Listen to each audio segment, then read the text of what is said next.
What's up, guys? We back with another recap/rant. And yes, I just got back from downtown from the stadium, man.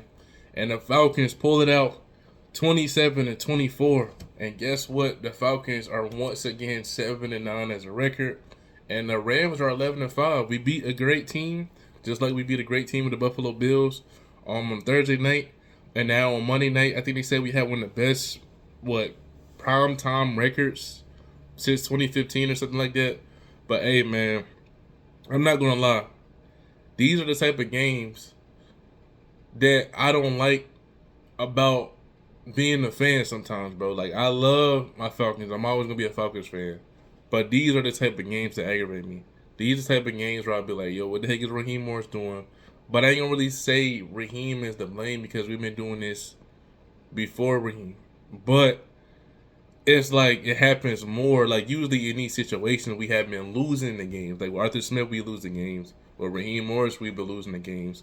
But back then, we would have to completely destroy opponents, hold on, destroy them. Then they come back on us, and then we'll have to come back just to win the game. Now it seems like they'll just, boom, we'll have the lead, they'll come back and we'll lose. But in this case right here, man, as a Falcons fan, and this was terrible. We won the game. I know y'all gonna be like, oh my gosh, a win is a win. Y'all hate when I'm being critical on the team. Listen, you gotta realize this score was 21-0. 21-0. Going against Matthew Stafford. Now, me being a real Falcons fan, when have I heard of this before? Y'all can go do your research. 2014 in London. My sister was there, man. I remember that game. I wasn't there, but I remember that game because I remember like, oh shoot, bro, we destroying them Lions. You know, Matthew Stafford back in 2014, destroying the Lions 21-0. Guess what the final score was? The Lions, Matthew Stafford coming back and winning the game 22-21. Fast forward to freaking 2025, almost 2026. The freaking score at halftime was 21-0. What almost happened? And guess what? The final score was 27-24. So you telling me, we kicked 3 field goals, and what was it, third quarter, fourth quarter? That is terrible. But yet they scored 24 points. 24 points in the whole half. But yet that's a good thing. And this is what I don't like about our team. We can't never just keep going. We can't never just bury nobody. We can't just keep pushing, keep grinding, keep destroying these dudes, man. Like, it's always like, oh yeah, just let them, you know what I'm saying, Raheem Morris up there hugging the dudes on the other sideline, the Rams. I understand he won the Super Bowl over here as a defensive coordinator. I get it. You know, they helped him out. You know, they helped him pretty much be in that position with the Super Bowl, help him get that job. And what's crazy, it looked like it was some love lost. If you saw it in the game with Sean McVay, he kind of he kind of brushed off the handshake a little bit. Like, he just ran to the locker room. I guess it's not a good look for him. I don't know what's up. But we did pull it out, man. But the Falcons, we got to stop doing that, man. When we got the lead, keep going. I don't care if you got friends over there or not. Do that hugging stuff or whatever, making up after the game, bro. All that other stuff, I ain't with all that, man. I'm sorry, the computer had went out. What the heck is going on? Computer going out. But anyway, man, I don't like that stuff. I don't like that. We coming out blowing these dudes out 21, then we almost get a comeback like 2014. You really think I want to go through that again? And the whole game, I'm like, yo, Matthew Stafford is a dog. And guess what? Matthew Stafford went to Georgia. That man probably got family in the dang stands. You know what I'm saying? Speaking of Matthew Stafford, 22 for 38, 269, 2 touchdowns, 3 interceptions. And he got sacked 3 times. Yo, the defense for us balled out today, man. But the offense aggravated me, bro. Our offense aggravated me. But I'm gonna talk about the Lions real quick. Yeah, Matthew Stafford, obviously I respect him a lot. He's a Super Bowl champion. If you all forgot, Super Bowl champion. He's a Georgia boy. He's not afraid to throw down the ball down the field. He had a nice coaching Sean McVay over there with the Rams now. The dude is a freaking baller, man. Straight up, I have nothing but respect for Matthew Stafford. I always will. But he did throw 3 picks this game. 2 to Xavier Watts. I will say I can't really say the word because YouTube be tripping. One of the Versi, by the way, 2 plays this game. One in the stadium when Xavier Watts supposedly had a pick 6. Everybody in the stadium thought it was a pick 6. They showed it. I don't know how they showed it on TV, but in the stadium, it didn't look like he stepped out at all. And by the way, on the Rams side, when Matthew Stafford threw that nice pass to Puka Nakua, and it was a touchdown, but they called it back for a holding or whatever. It didn't look no holding. I didn't know what holding was. Throwing the defensive lineman to the ground. I don't know about that one. Those two right there was a little iffy to me. Maybe you can say, oh, the Rams won this, Puka Nakua. Me and my brother-in-law was looking like, bro, like, yeah, I don't know. We kind of got away with that one. But we also believe they got away with Xavier Watts stepping out of bounds. But shout out to Xavier Watts for getting 2 interceptions. Jessie Bates had got an interception, got a pick six. They say he's the only player in the last 3 years to have a pick six. I believe in the last 3 years, something like that. So good stuff right there. Kyron Williams, 13 carries, 92 yards. He kind of showed up in the second half. All these guys showed up in the second half. Blake Corum, I believe, got hurt. Matthew Stafford was 0 for 0 rushing. But anything else receiving. Puka Nakua had 5 for 47. I knew he was going to have his moments. He was targeted 10 times, but A.J. Terrell did a great job when he was matched up on him. Tutu Atwell didn't do too good. Ferguson was balling out. Ferguson, mid. But Ferguson did get a touchdown. Puka Nakua got a touchdown. He probably could have had 2 on their defense. Who had got a dang touchdown, but whoever got that kick, that man was moving. Nate Landman, our former linebacker, who I believe we should never let go. He had a couple of tackles this game. Emmanuel Forbes, dude 6'3". I got him on my team in Madden. But that's it for the Rams. Nothing too crazy. Our defense pretty much shut them down. And our offense, now to the Atlanta Falcons, man. This is something that they went back to that I told you was stupid. The Falcons have went back to the Atlanta Robinsons. They literally made the offense all about Bijan once again, and it almost cost us. And the thing is, I told y'all, Bijan Robinson is a phenomenal player. But it seems like they only care about this man's stats. And I will tell you this because, just think about this for a second. You open up the NFL Falcons app. You click on the game. Who do you see? Bijan Robinson. The preview before the game was talking about Michael Turner. Oh, he has 220 yards. Has the most rushing yards in franchise history, like in the game. I'm like, bro, Bijan about to break this record. He didn't break the 220 yards, but he broke the all-time scrimmage yards that was held by William Andrews when the record is literally 40 years old. This man has over 5,000 freaking yards of scrimmage, something like that. Absolutely insane. And they just kept giving them the ball almost every single play. I'm talking about, this man Kirk Cousins, veteran Kirk Cousins, Mr. Primetime Kirk Cousins, Mr. You Like That Kirk Cousins. That Kirk Cousins only threw the ball 20 times, 126 yards, bro. What the freak is that? Bijan Robinson, 22 carries, 195 yards. And he received the ball 5 times, but it was targeted 8 times. So 8 out of the 20. Oh, shoot. Bro, see, that's what I'm talking about. 5 out of the 13 completions for Kirk Cousins went to Bijan Robinson. And then you wonder why these dudes coming back.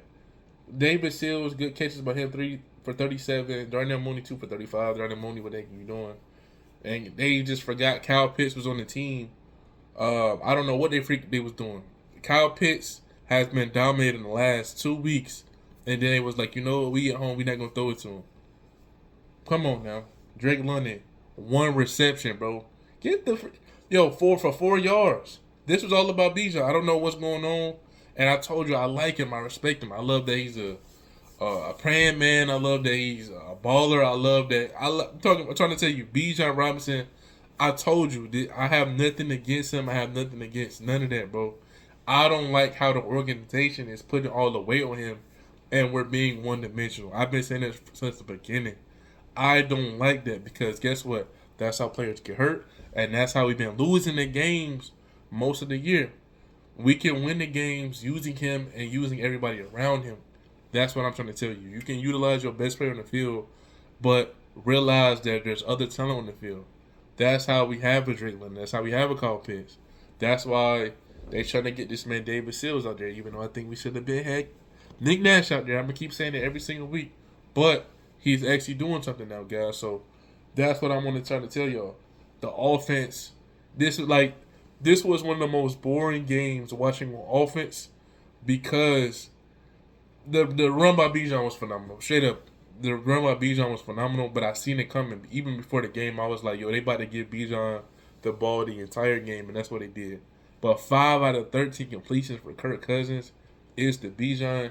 That is not good. When you have your number one receiver in Drake London only having 1 catch, when you have your number one tight end only having 2 catches, barely in crunch time. You know what I'm saying? That is not good at all. And Bijan was targeted 8 out of those, bro. Bijan was targeted 8 out of those. Oh my freaking gosh. He was targeted 8 times but got 5. But anyway, man, the defense, Xavier Watts, like I told y'all, balled out. 2 interceptions. He should have had a pick 6. Jessie Bates had an interception. We sacked that man, a roll finally doing something. That man, Brandon Dorless, I told you that man is an underrated guy on the team. Leonard Floyd stepping up. I thought James Pierce had one, but he didn't. That's what I like to see, man. Our kick returners got to do better, man. I don't know what the heck they're doing. But yeah. So yeah, the final score 27-24. To beat a nice team 11 to bring that record to 11-5, but we 7-9. But to possibly have an 8-9 season for like the 4th season, the 5th season in a row.